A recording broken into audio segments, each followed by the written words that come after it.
10, 9, 8, 7, 6, 5, 4, 3, 2. Good morning and welcome to the Colby Temple. My name is Marty Hadaway. On behalf of the pastors and the Board of Trustees, we welcome you to Colby Temple for our Sunday service. To begin our service, Darlene McCormick will light 3 lights symbolizing the unity of mind, body, and spirit. Thank you, Darlene.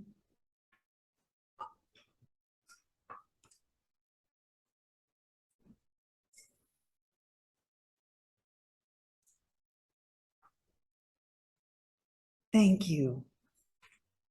Please rise as you are able for the invocation and remain standing for our first hymn.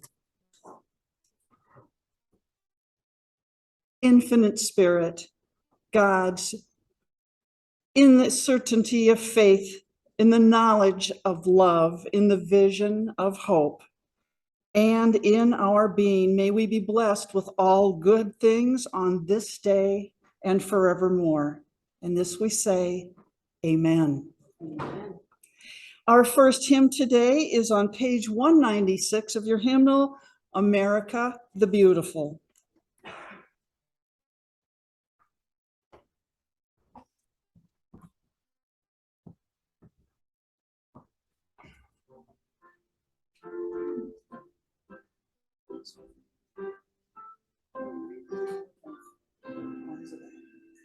America of the ages, on the waves of grain, for purple mountain majesty above the fruited plain.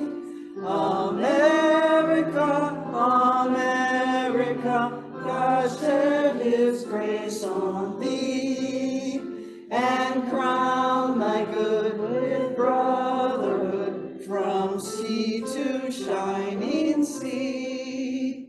Oh, beautiful for pilgrim feet, whose stern and passion stress a thoroughfare for freedom beyond the wilderness.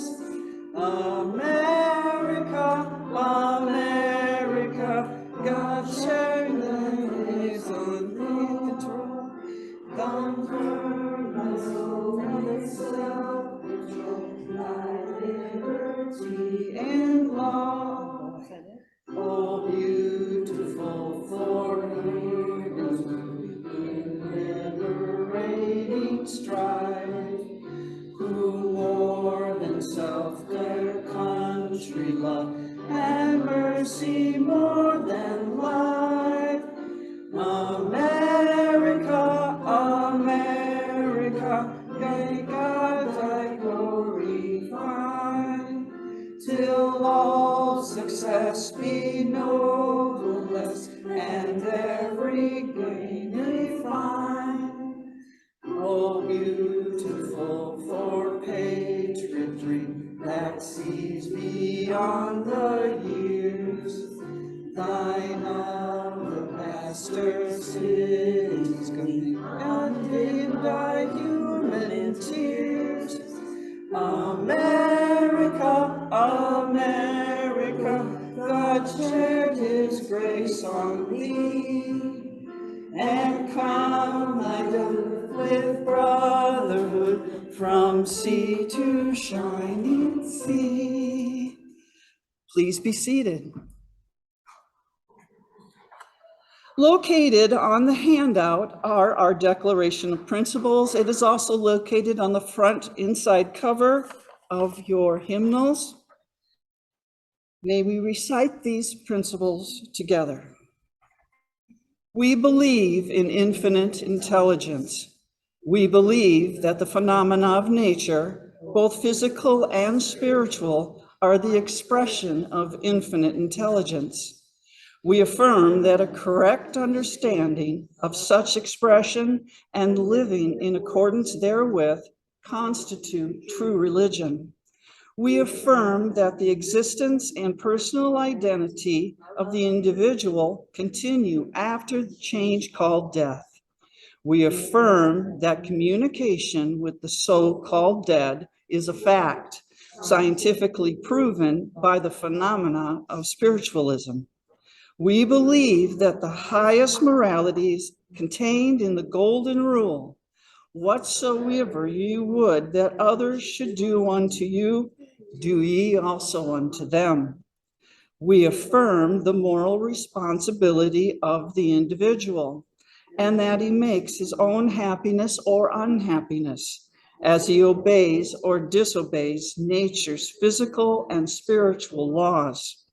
We affirm that the doorway to reformation is never closed against any human soul here or hereafter.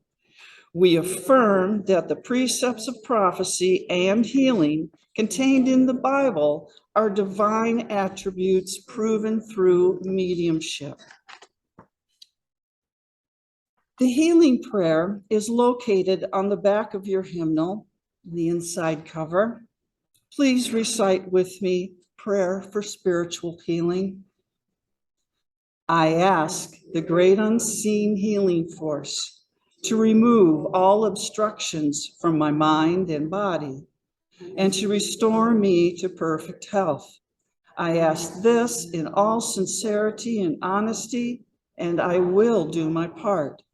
I ask this great unseen healing force to help both present and absent ones who are in need of help and to restore them to perfect health. I put my trust in the love and power of God. And now the healing is open. If you would like to receive a healing during this service, please do so on either side of the back of the church. Thank you. And now we will join in a guided meditation while the healers work. At this time, let us join together in a guided meditation. Relax and get comfortable in your seat. Clear your laps, placing your hands loosely with your palms up or palms down. Whatever is most comfortable for you is what is best for you. If you wish, close your eyes gently now. Your breath will be the anchor throughout this meditation while you focus softly upon the words. You are allowing the gentle tuning of your vibration to the frequency of infinite intelligence, God, Source. Deeply breathe in and breathe out. Be easy as you find the rhythm of your body. Enjoy long, deep breaths in and out as you listen to my voice. Deeply breathe in and breathe out. It is not necessary that you concentrate. There is nothing you need to remember. You are safe and at peace.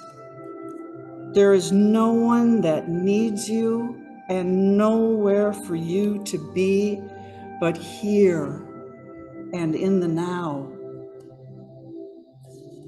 Notice that your body is feeling heavier and heavier, almost as if you are a sponge soaked in water, sinking deeply into the support beneath you. Heavy and relaxed, your mind is quiet and still. Breathe and enjoy. Breathing in deeply and gently releasing that breath.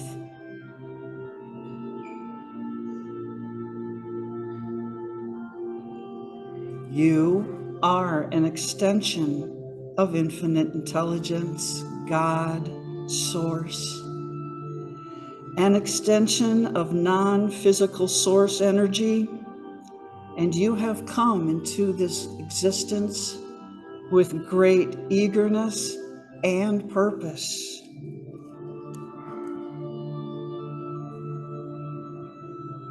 Your intention was to explore Earth's perfectly balanced contrast with the purpose of moving life beyond what it has been before for you.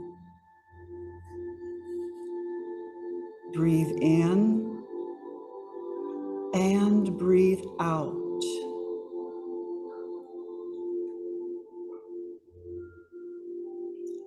In this moment of both time and space, you are exactly where you have intended to be, and infinite God, Source, within you is so very, very pleased.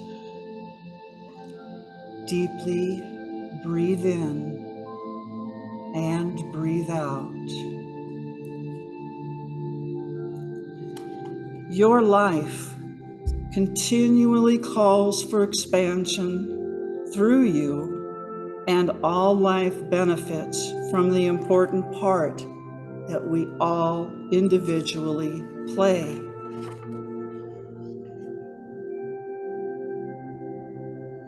As you relax and deeply breathe, you can appreciate the love that infinite intelligence, God, Source, feels for you in this moment of time.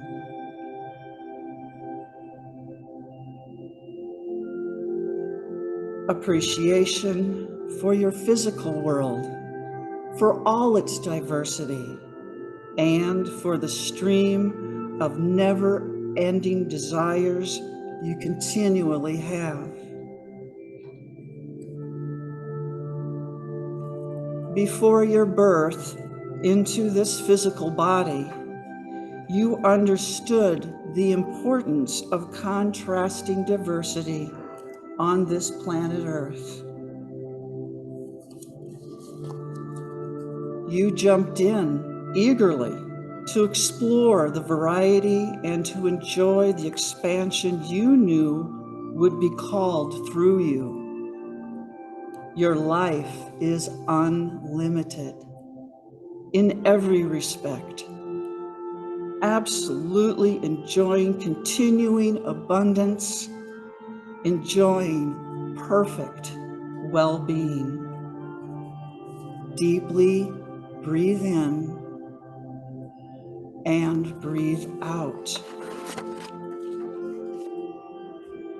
Your life is supposed to feel good to you, for there is nothing you cannot be, do, or have. You have deliberately chosen it as the platform from which so many more will follow.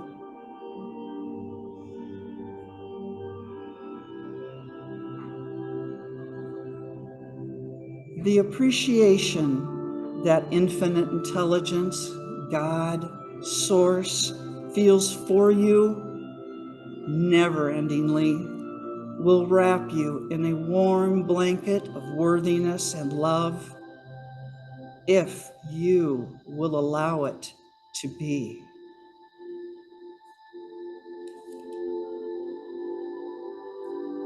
Breathe in and breathe out. Your life is serving you well and is providing the basis of expansion, exactly as you knew it would be when you decided to come into this existence. A conscious awareness of how it all works. Everything is always working out for you. Everything is always working out for you, even when it doesn't seem to be. Everything is working out for you. Infinite intelligence, God, Source, is always listening to your desires and your dreams and allowing for complete, abundant well-being.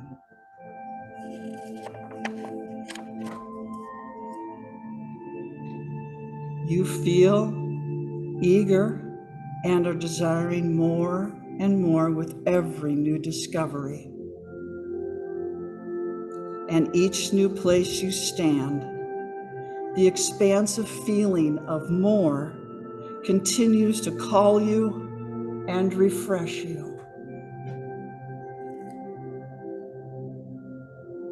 Your world is continually expanding and steadily growing and refreshing while you find balance in every step of the way.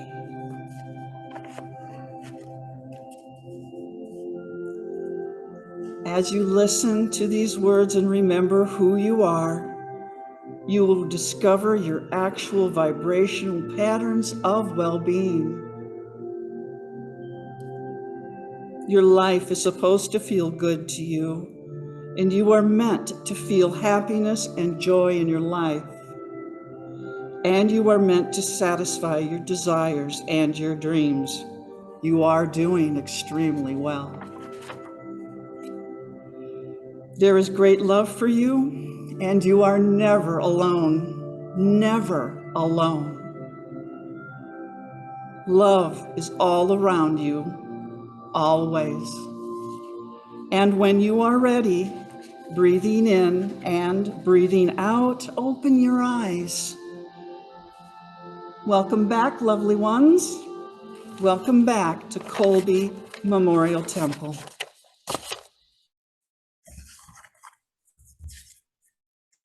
All right. I would like to take a moment to thank our healers for sharing their gift of healing. We have Reverend Lewis Gates, Darlene McCormick, Claire Whalen, Joy Sager, Reverend Judy Cooper. We thank you. And of course, Coquette Cruz. Thank you. If you have received a healing resulting in a correction or an improvement, please complete this yellow card. In the back of the temple, you will find it in the back corner, and give it to one of the pastors or when you're leaving, or mail it to us. These cards are wonderful examples of how we have helped you, and it helps our healers know who they have reached. We thank you. All right, our next hymn will be on page 195. Please rise for the hymn, America.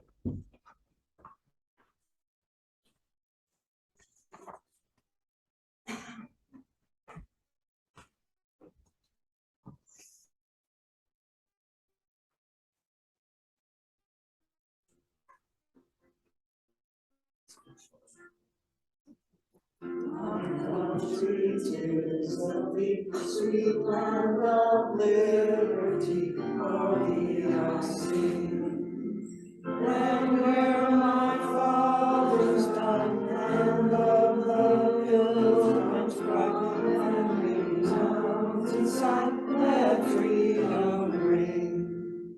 My native country there, land of glory, thy name I love. I love thy rocks and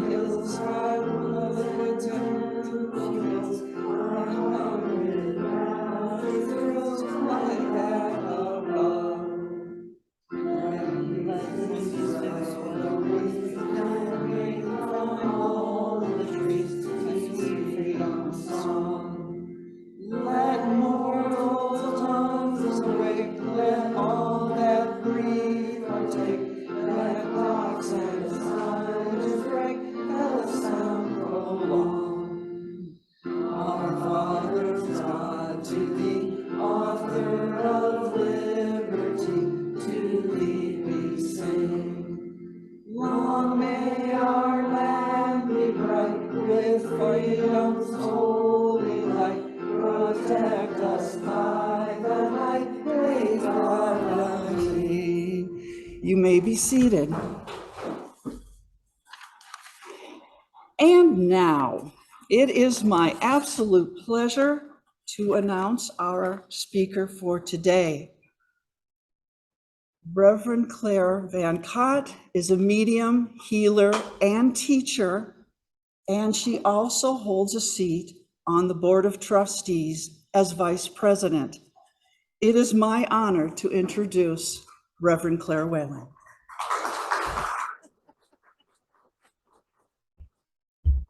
Hi, guys. My name is Reverend Claire Van Cott. Claire Whalen is my daughter. Just there, over there. I enjoyed our singing. It's funny. It's like a holiday tune when you don't know the other verses, right? Makes for great fun.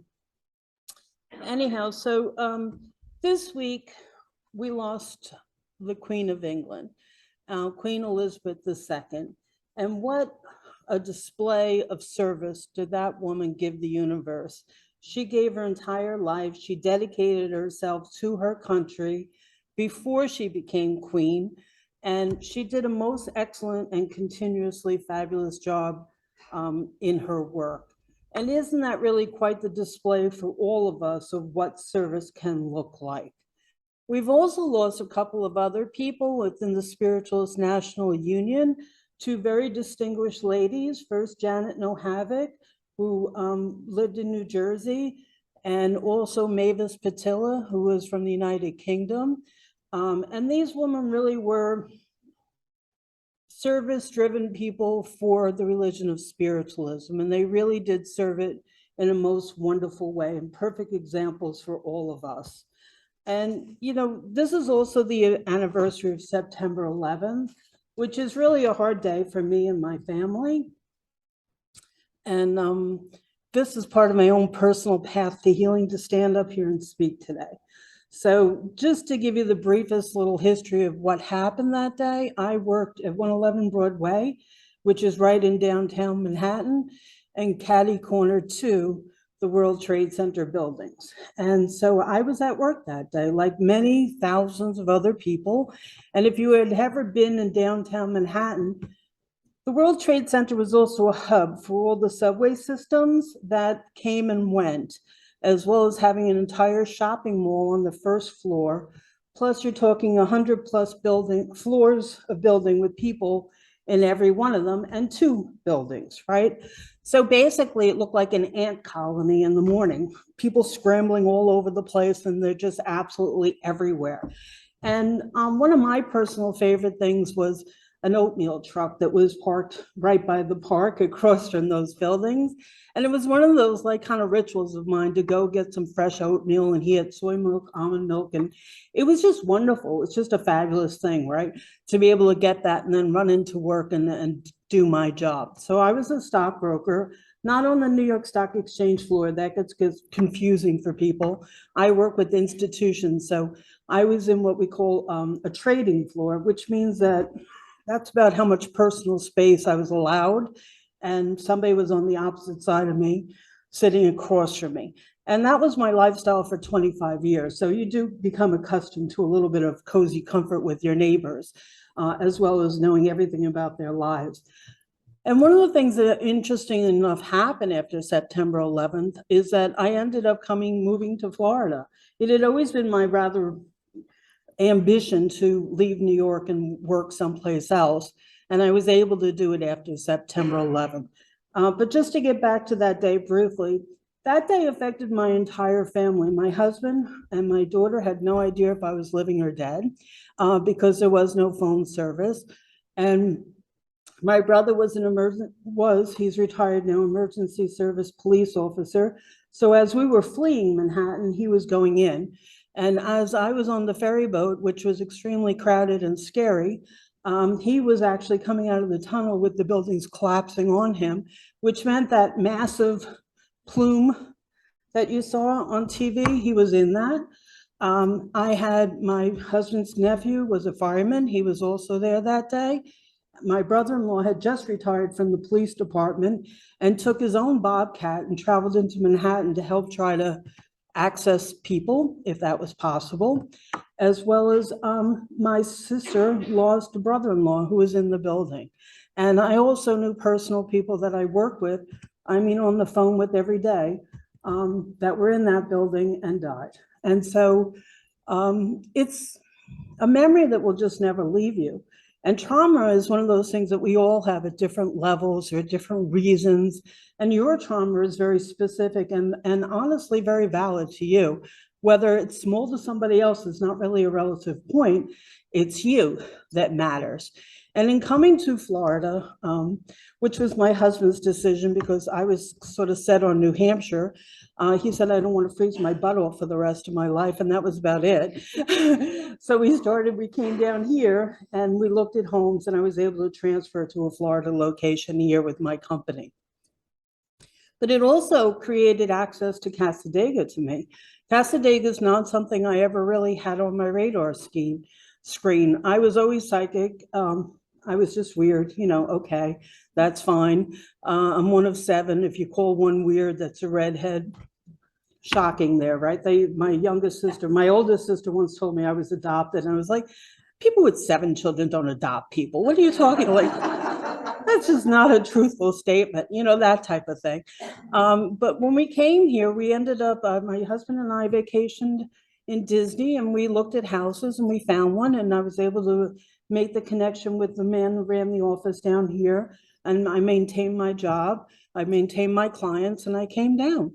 And we're still in the same house. And I walk around and say, I'm very, very thankful we chose this place because it's really quite beautiful. We have bear visiting us on a regular day. Besides the cranes, the alligators in my backyard, only in mating seasons, and they don't come to my front door like they do on TV, thank God.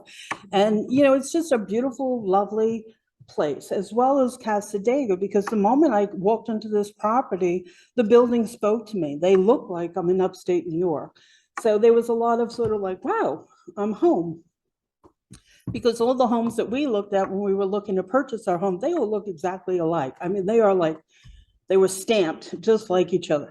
There was beige, and then there was a beige, and then if you wanted, you could have a beige home. It was like that. That's the year that we bought our home in. But they were all lovely, and we're quite happy with ours.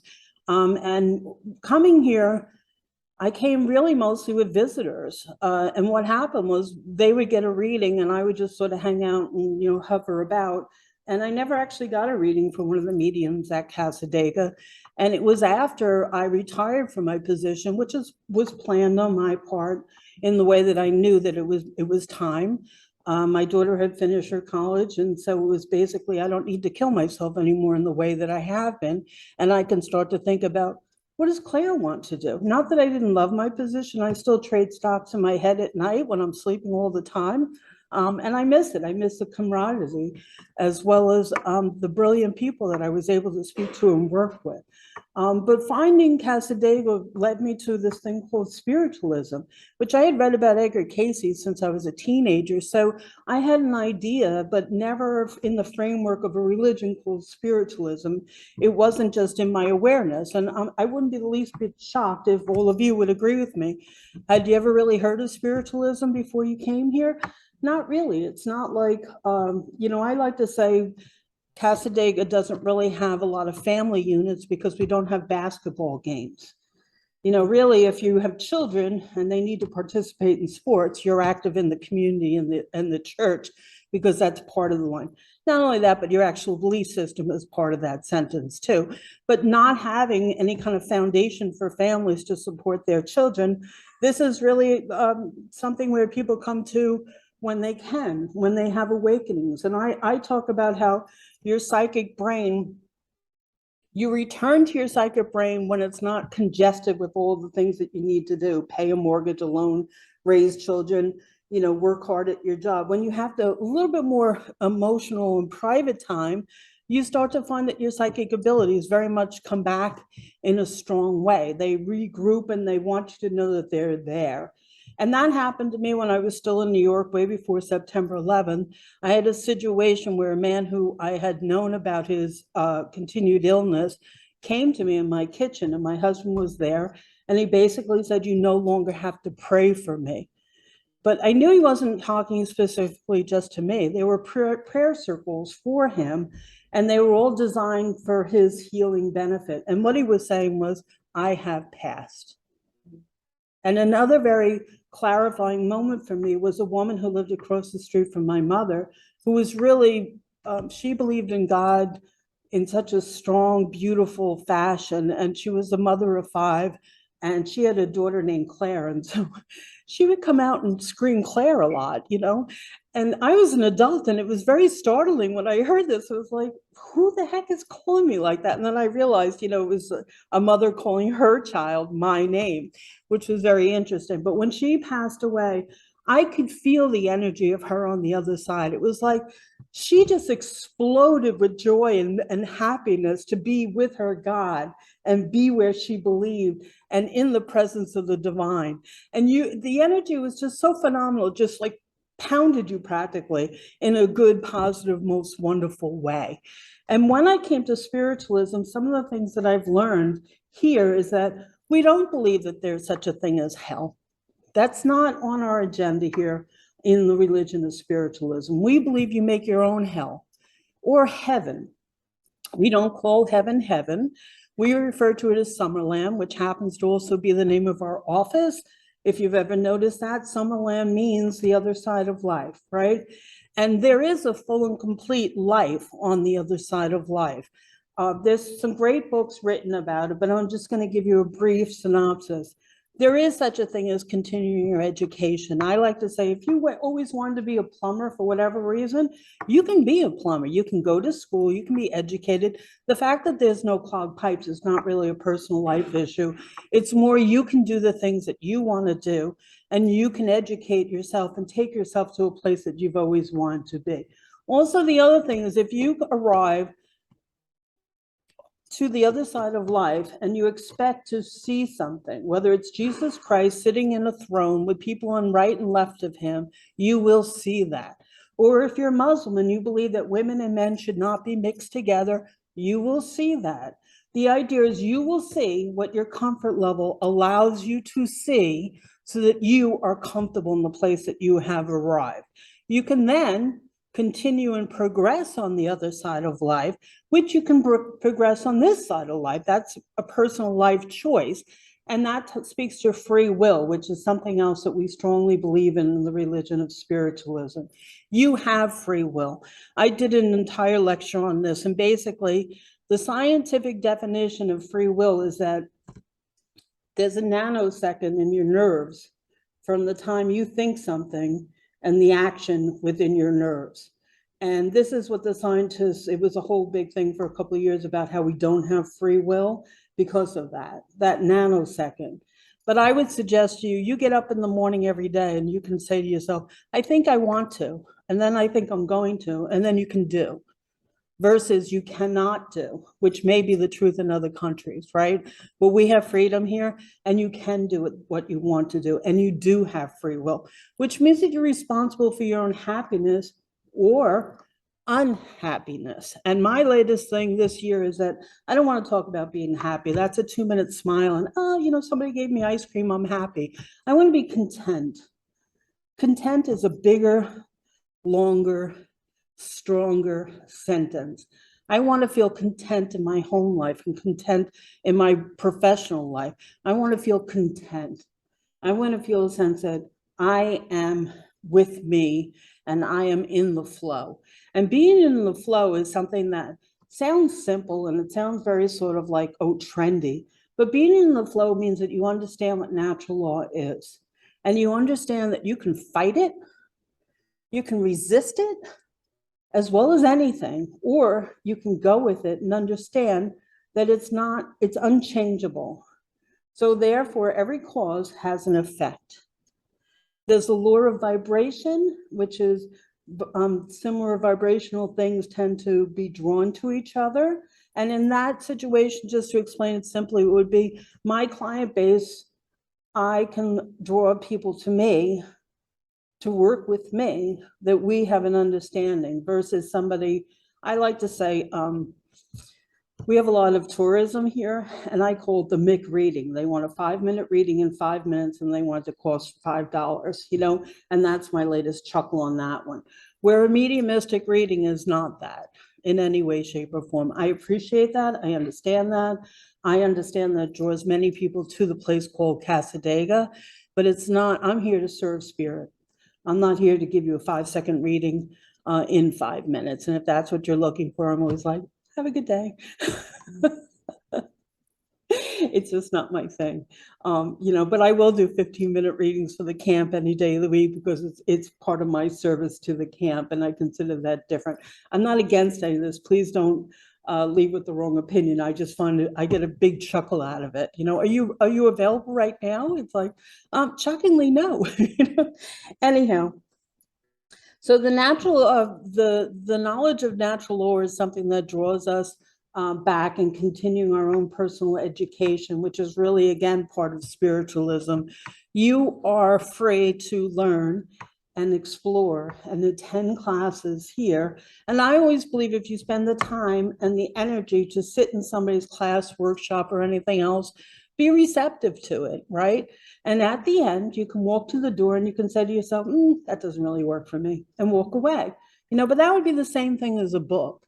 Sometimes you pick up a book and that book, you're just not working with it. And sometimes I find if I take one book, another book, another book, and another book, and I read a little this, and then I'm drawn to that one, then that one, and that one, that's more of a book for me than it is to sit down and read a book from cover to cover.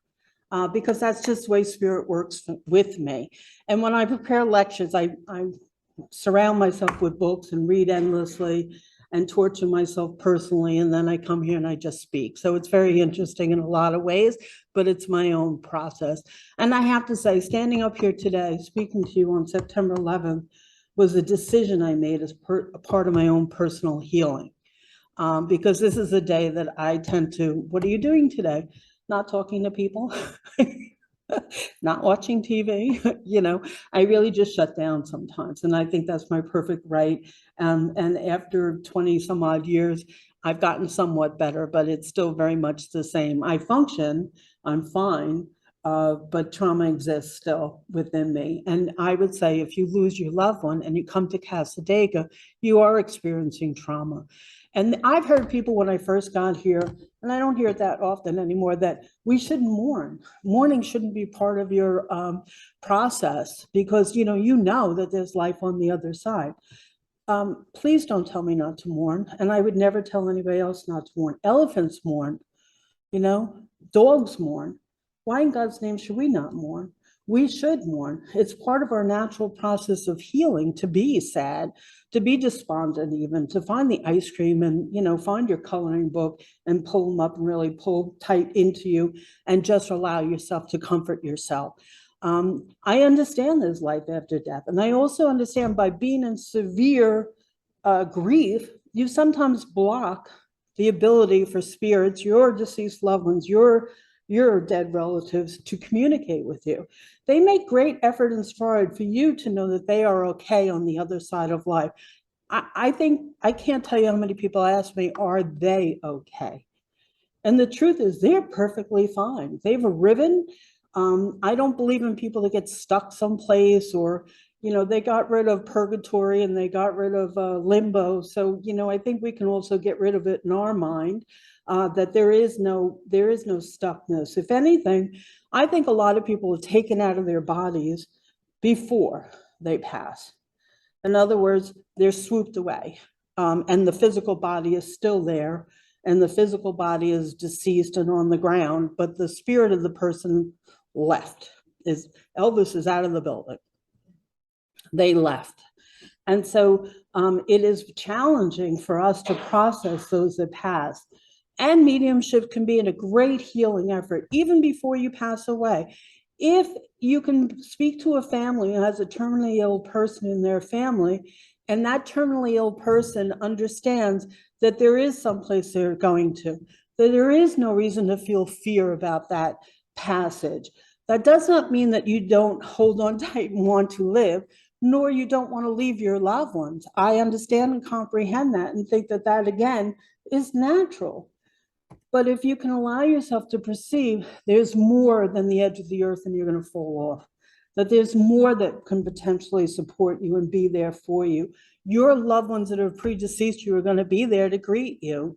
They're going to be there in a way that you want to see, that you will accept, that is comfortable for you.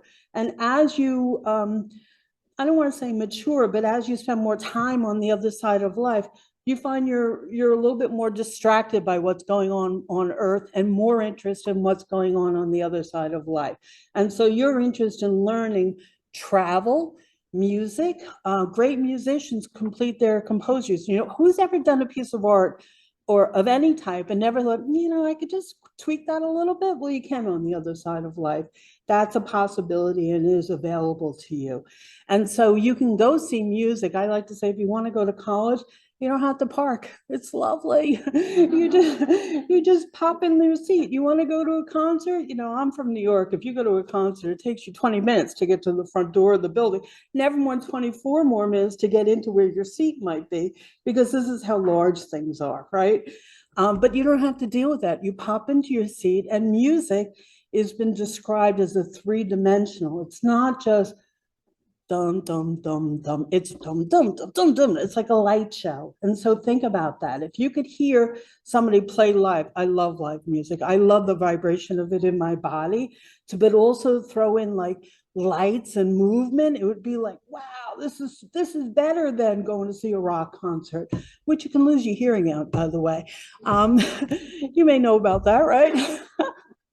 And that's one of the things I do miss about being in New York. I used to do a lot of great stuff, and I don't do that here. I've been to the plays here, and they're just not as interesting. It's like I'm looking at the B crowd on the C stage, you know? If you're in Manhattan or London or Chicago and you see these plays, they're so much better. So if you can, please try to do that for yourself.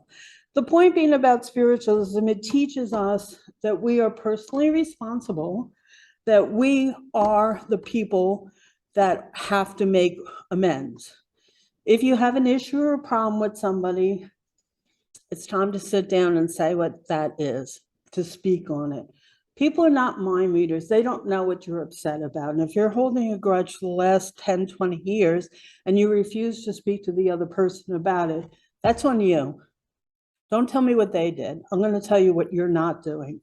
What you're not doing is speaking on the topic. What you're not doing is broaching it and going there. And it can be extremely uncomfortable. I'm one of 7, and we've had some very interesting conversations since our parents passed away, which have been very interesting. 7 people in the same household. We didn't move 50 times like my daughter and I did.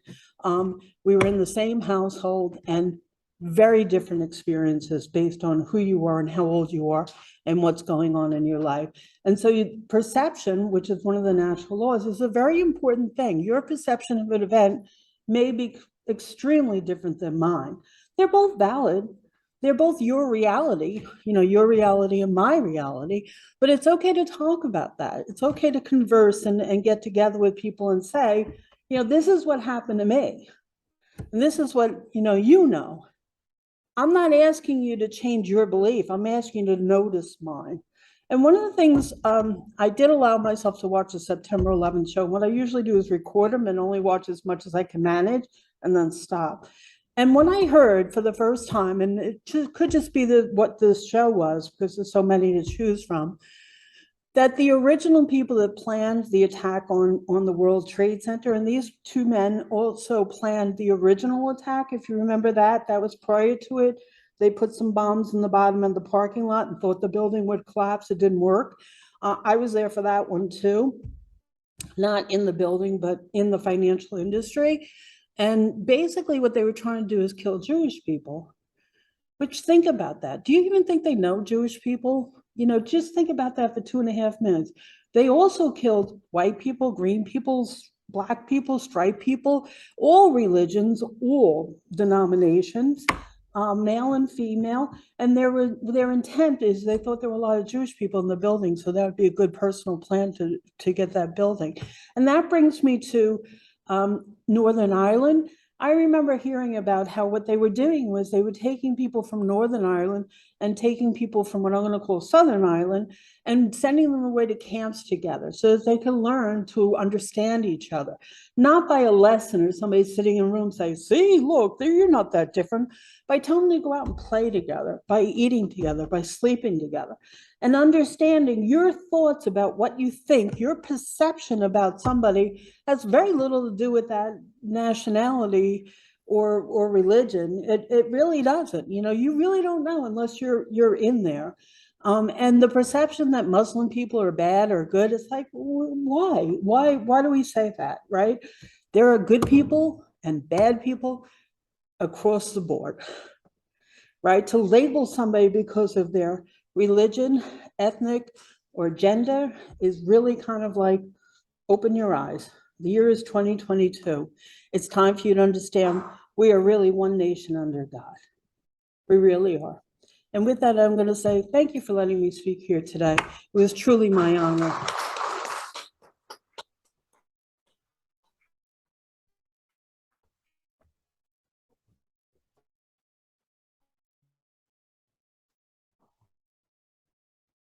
Thank you, Reverend Claire Van Cott.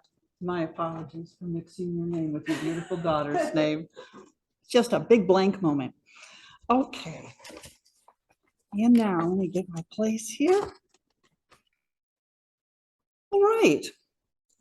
During our musical interlude, we will be passing the basket, and we thank you from the bottom of our hearts in advance for your generosity. God bless the USA.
Thank you. Infinite Spirit, please allow the generosity of all to be used for the greatest good and expansion of the camp. Please allow us to honor all the years of history that has deepened the spiritual connection felt by so many around the world. Amen. Okay, we have announcements. Next Wednesday, which is 9/14, our message bearer for demonstration of spirit service will be Lori Carter. Next Sunday, 9/18, our speaker is Reverend Lewis Gates. And for Sunday Lyceum, our speaker is Pauline Gold. Every Sunday we have Adult Lyceum, also known as Sunday School, from 9:30 to 10:15, right here in the Colby Temple. To participate in absentee healing, please print the name and first initial of the last name of a loved one, a friend, or even a pet in our healing book located at the left corner of the Colby Temple. Flyers for camp events are at the back of the temple. We have an activities calendar and church bulletin in your hymnal for you to take home or give to a friend. We have Psychometry When You Touch It, presented by Reverend Diane Davis. That is today at 2 p.m. to 4 p.m. The cost is $35. We'll be at the AJD building, the building that also has the bookstore. What do you see, sense, or feel? Come play with the ageless art of psychometry. the art of touching something to link all types of information or feelings. Expand your intuitive possibilities in an afternoon of visualizations and fun. Our website, casadega.org, also has a monthly information listing as well as other upcoming events. And now, our next hymn on page 70, Amazing Grace. Please rise.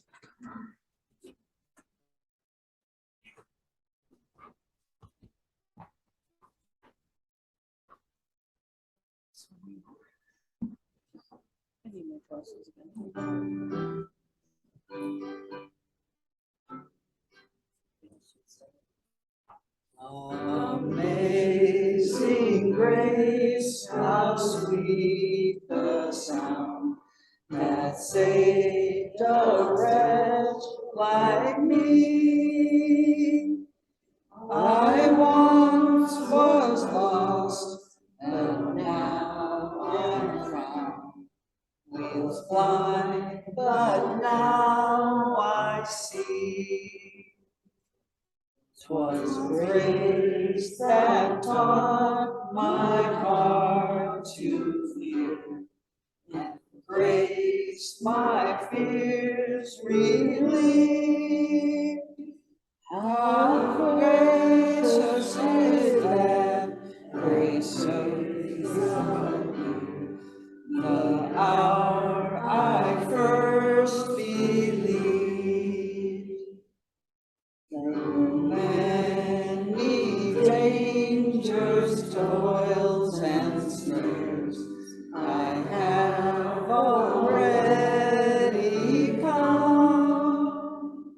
'Tis grace has brought me safe thus far, and grace will lead me home.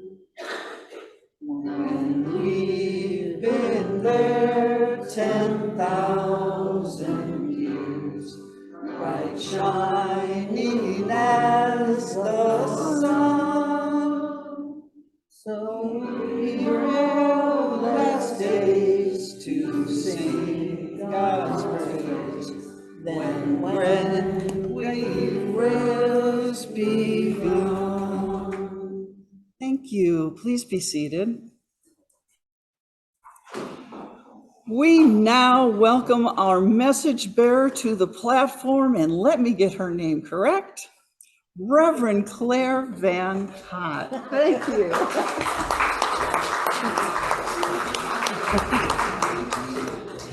Well,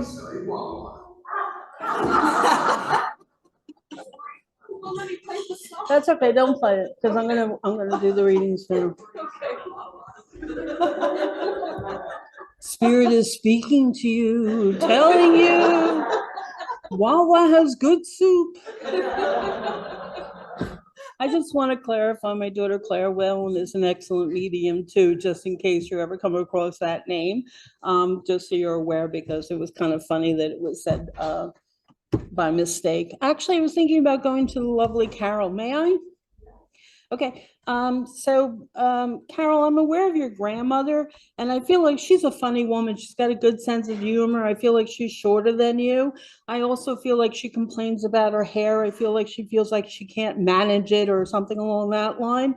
I don't actually know her grandmother, just so you're aware.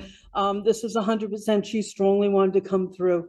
She wants to talk about you changing things. So I don't know what this is, but I feel like it's a pretty significant change.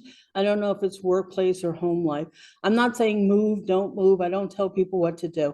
Change can sometimes be where you just open and close the curtains on your mind and change your mind about something, and you don't change other things. But there's a feeling that she'd like you to consider shifting your energy. Let's put it that way, okay? I also feel like she liked cookies, but I get a sense that she would only eat like a little bit of cookie and sort of leave some of it as like a personal torture system. So there's something along that. You know, for me, you put a bag, that's a problem. You put 3, they're gone, you know, that kind of thing. But I feel like she almost would would nibble and then put it down on purpose and maybe wait a little while, something along that line. It's a personal system that she's working there. She's a very strong, connected woman, and I feel like she probably comes and dances with you in your garden type of feeling with her. She very much wants to talk about how she wants you to find love. And I think that's an interesting statement because I didn't even want to say that, and she sort of pushed it out of my mouth, if you understand. So she wants you to open your heart to love, I think, is the type of thing. We don't guarantee that the doorbell's going to ring and Mr. Perfect arrives. It's more, I think sometimes you need to choose to make the shift energetically and then allow yourself to perceive those around you in a different way, which means that you're open to love, okay? And I think that would be a lovely thing. She's also talking about you writing, but there's a feeling that you write and then you stop, or you write and then you stop, and you write and you stop. But, you know, so what? Do what you can do.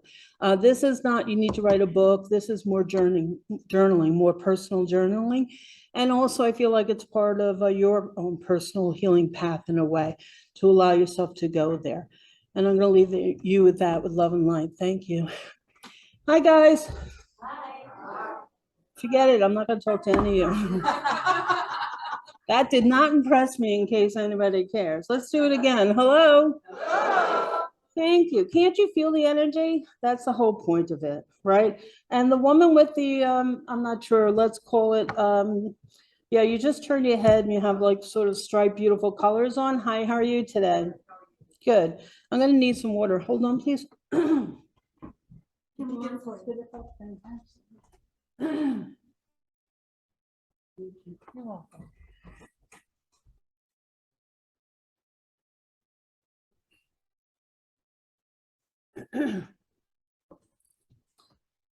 There is a gentleman who's stepping forward from the spirit side of life with you. I feel like this person has a fatherly energy towards you. I'm not exactly sure who he is. I feel like he has good height.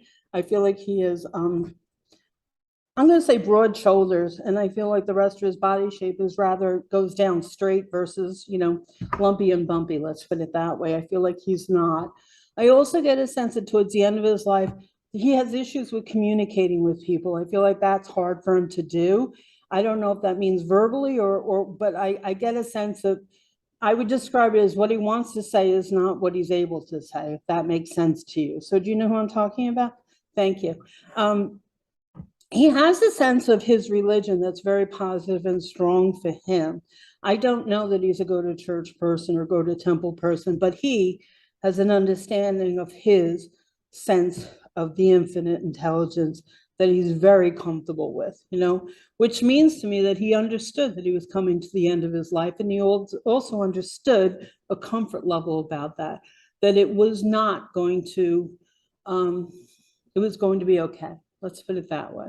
And I feel like he very strongly wants to talk about you sort of wrangling things up and organizing people and things.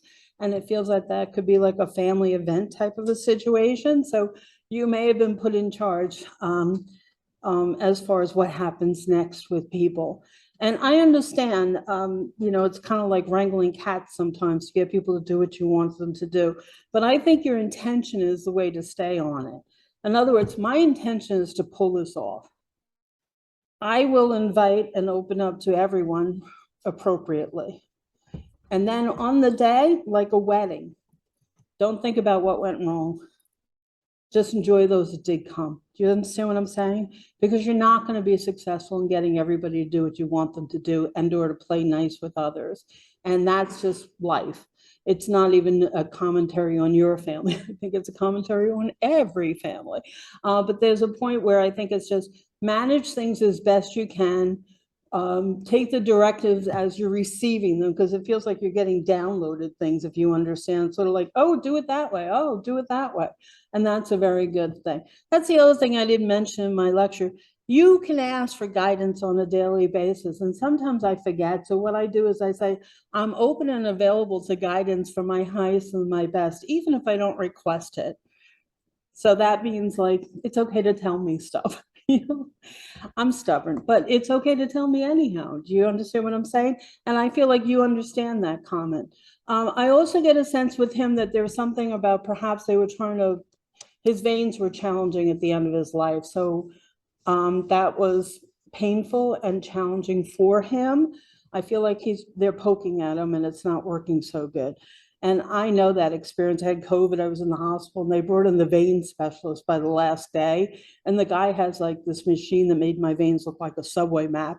And he got in there in like 2.5 seconds flat, he did it. But he was the expert. Like they called him throughout the building. It's just the way things go, right? But he's making me aware that he was sensitive to the end of his life about himself personally. And I think that he's a rather private soul. And I don't think he was so comfortable with the exposure that, comes with medical attention, if you understand what I mean. But he wants you to know very strongly he loves you and he's with you. And he consistently wants to share love with you. So that's a beautiful thing. Thank you. Okay. The female with the black t-shirt on. Hi, how are you today? Oh, I'm sorry, I'm one behind you. My apologies. If I can, I'll quickly reach you, depending on if she yanks me off the stage.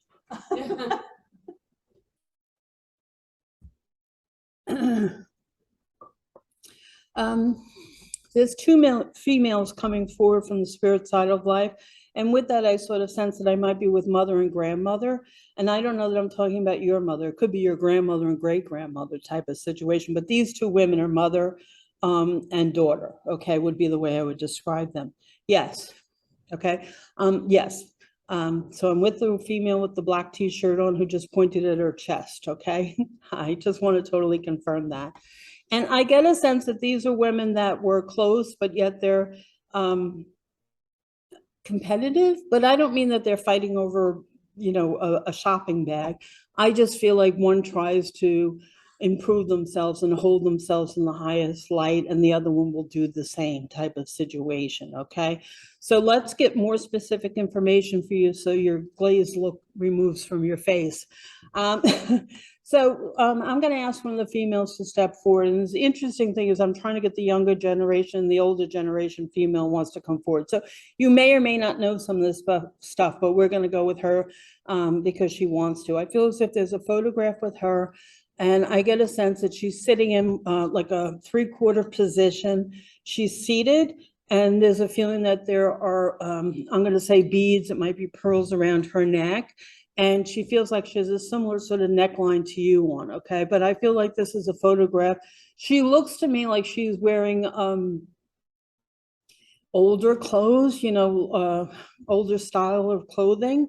And I feel like she wants to show herself to me. So I have to tell you, the way she's showing me this looks like it's like 1800s, which is very odd because I usually don't communicate with people unless there's somebody that are within your field. So I'm going to tell you, she's showing me a photograph. So I don't know if it's her, okay? But I feel like it's a photograph that's in the family, and it's black and white, so the dress looks of a darker color, okay? But the key thing is that she's sitting 3/4, and I feel like her hair is pulled back away from her hair, and her hair looks like it's darker, and there's a sense of the beads, okay? Now, whether that would be your grandmother when she was younger or even her family member, I'm not 100% sure, okay? But there's a sense that what's going on is you have strong females on the other side of life. And I feel like they want to be supportive for you.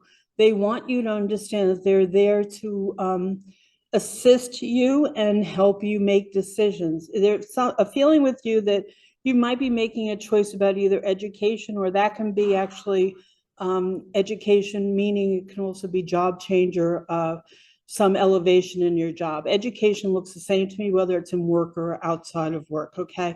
And I feel like that's coming available to you, and it feels like it may be something that you're not expecting. So I would suggest to you that you may be getting a different position and or a higher elevation within your position, but there's a little bit of study for you coming forward. So do you understand that at all?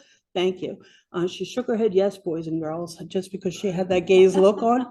So I want to share that. But the point being is you really are a very strong individual. I feel like you, similar to the rest of us, question yourself. And I would say question yourself all you want once you get home. But when you're at work, just keep going at it. Keep wanting to show them. Keep wanting to be a little competitive with yourself. It's not about stepping on other people. It's about elevating you.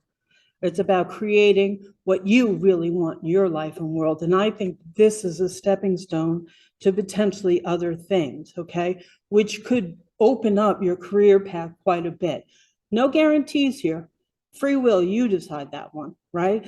But I feel like you're on a path that can get you there in a good, positive way. Really, people will hire you. Can you prove that you were worth it? Can you prove you can do more? Can you prove you want to do more? And that's entirely up to you, right? So stepping stone has been put forth for you. But on the other side of life, there's a chain of females that want you to know that they were also strong people and they want to be there, by your side to assist you in the best way. And I'm going to leave that with love and light. Thank you, everyone. Thank you for allowing me to serve spirit.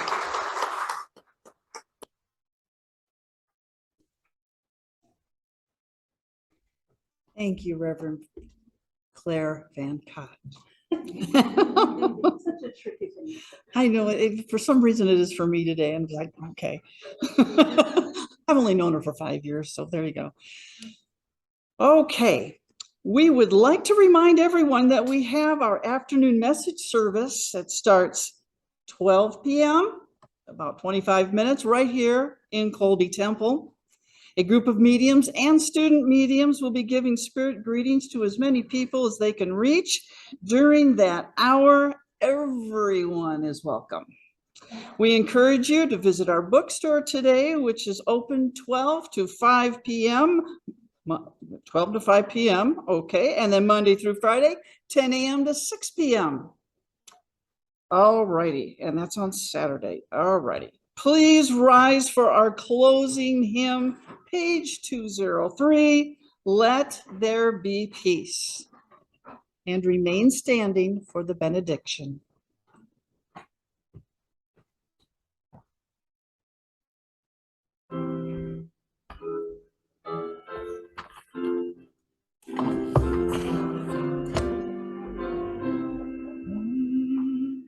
Let there be peace on earth, and let it begin with me. Let there be peace on earth, the peace that was meant to be.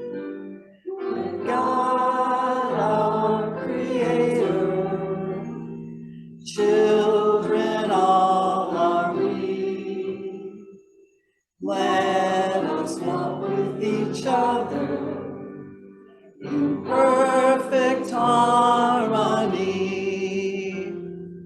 Let peace begin with me. Let this be the moment now.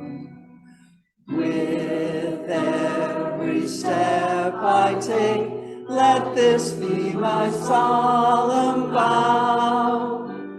To take each moment and live each moment in peace eternally. Let there be peace on earth, and let it begin with me. And for our benediction, I would like to read closing prayer written by Mavis Patilla, Mother's Day 2021.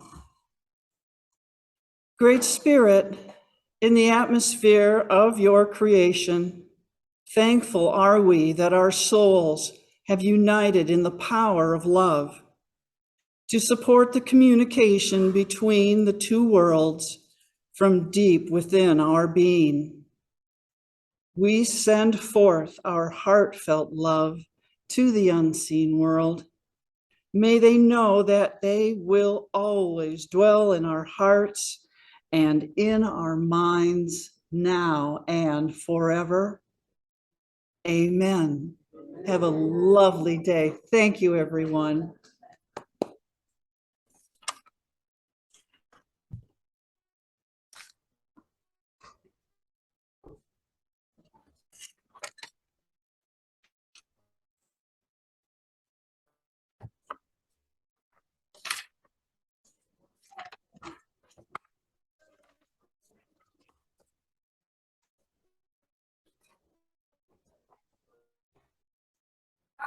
haven't seen you. I know. But I'll be seeing you in the fall, right?